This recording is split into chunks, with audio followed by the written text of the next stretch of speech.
Hello, this is the LEGO Minecraft The Witch Hut set. And this gives me just a little bit of nostalgia actually, because the first house that I ever built in Minecraft was right next to a swamp biome.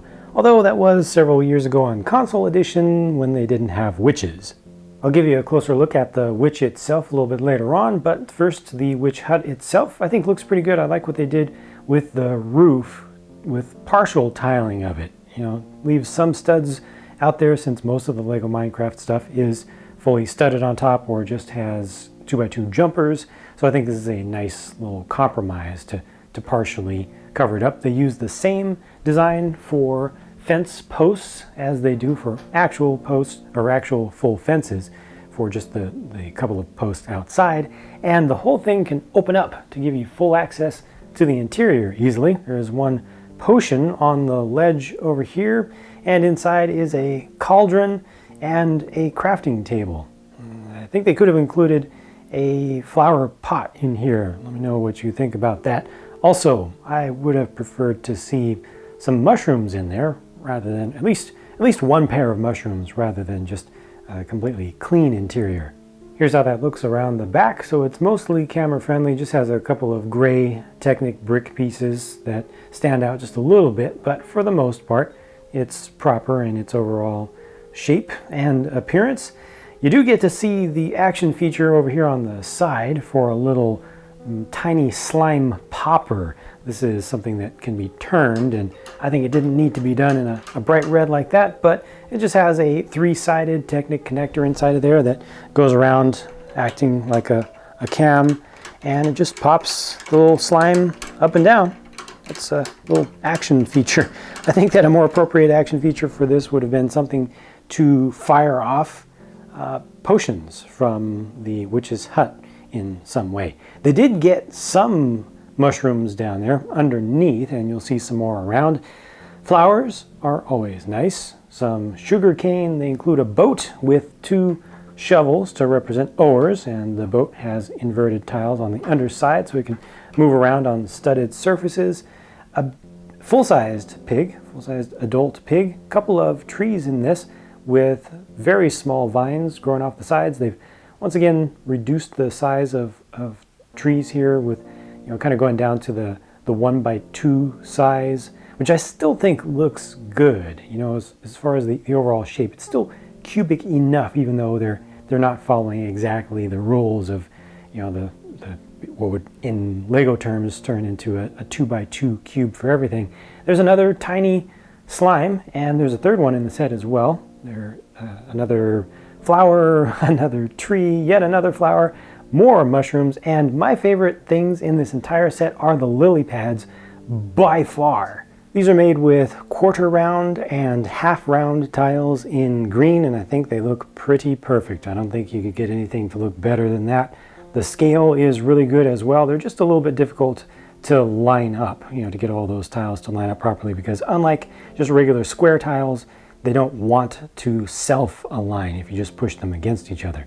This brewing stand looks great as well. It looks like you've got a bottle of water, an empty bottle, and then one potion that's been created there. One more tiny slime off to the side. And you can actually pick these potions up and, you know, just use the anti-stud on the underside of one to put it into the hand of a figure, so you can basically look like you're wielding one of those. Well, you get some interesting stuff in the chest over here. So a gold sword, that's kind of dumb, but it might be something that you would find in just a chest, you know, out in the wild. But then they've also got some slime balls represented by tile pieces in that trans bright green color. They've got one piece of redstone dust, and the white and the trans yellow together are supposed to represent glowstone dust, I believe. The white stud on top of there is actually a glow-in-the-dark piece. Some of the mushrooms in this display are out in the open, which obviously is not completely accurate, but it's very easy to just move them underneath the trees if you want, or build something up to give them full-time shade. Again, the whole thing looks pretty respectable from every angle, so it doesn't just have that one camera-friendly diagonal view of it. And as usual, they do have kind of modules set up here. Not too many of them, but they do allow you to do some fairly easy reconfiguring to change up the shape of the whole scene. Most of the base terrain actually stays there, but by moving around the witch hut, the trees, and a few of the smaller things, you can really change up how the whole thing looks overall relative to that default build. You know, you put things at slightly different levels and it just feels like different shape of terrain to me. And they have a third option as well. This one's actually a little bit closer to me. This one does look kind of like they just took one section of it and rotated it around, but at least you do have some easy options if you don't like exactly how it's built by default, but you don't want to do too much customization. The witch figure appropriately uses the villager head and body molds with just some new exclusive color and print combinations.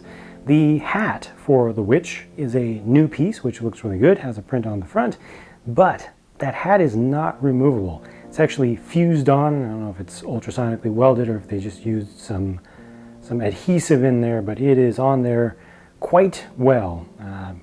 Somebody might find a way to remove that if you want to. Not sure how much damage will be done in the process, but it does look good there. I think the reason that they actually adhered it was so that it wouldn't have to fit too far over the head to get a good friction fit. Alex, of course, we've gotten plenty of times before, just like we've gotten plenty of Steves, so there's nothing new to see with her. She just has iron armor on for the body, and beneath you're not going to see anything that you haven't seen before. It's just the same print as before, which also does have a print on the back of that torso.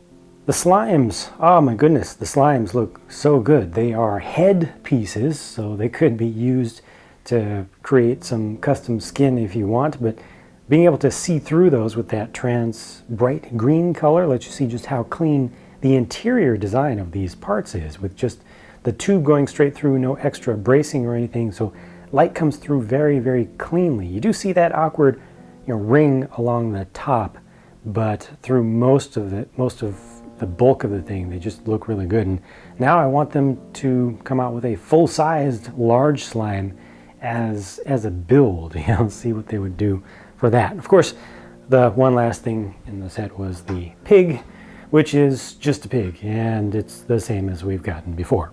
I felt like a witch hut set could have been made smaller by Lego, by not including quite as much of the flat, mostly unused terrain.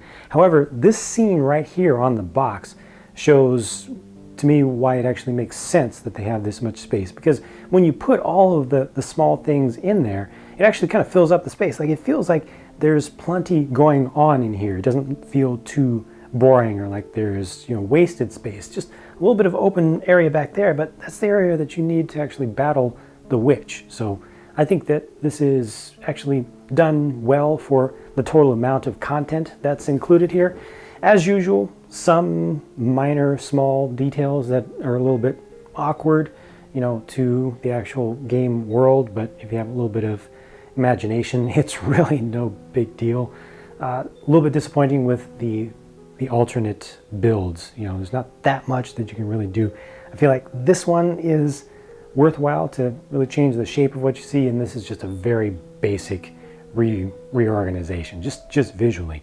I especially like all the little stuff that's included, with the slimes, the stand, the brewing stand, the potions or the bottles themselves. The witch, I think, is pretty good. It's not perfect, but it's pretty good. And even the design of the hut looks pretty good. Oh yeah, and of course the lily pads. Can't forget about the lily pads. Love the lily pads. Well, that pretty much sums up my thoughts on what's here. Let me know what you think about what you've seen so far. If anything strikes you as odd or wrong, if you wish that this was a smaller set to be cheaper, or if you wish that it was a larger set to include more stuff in it.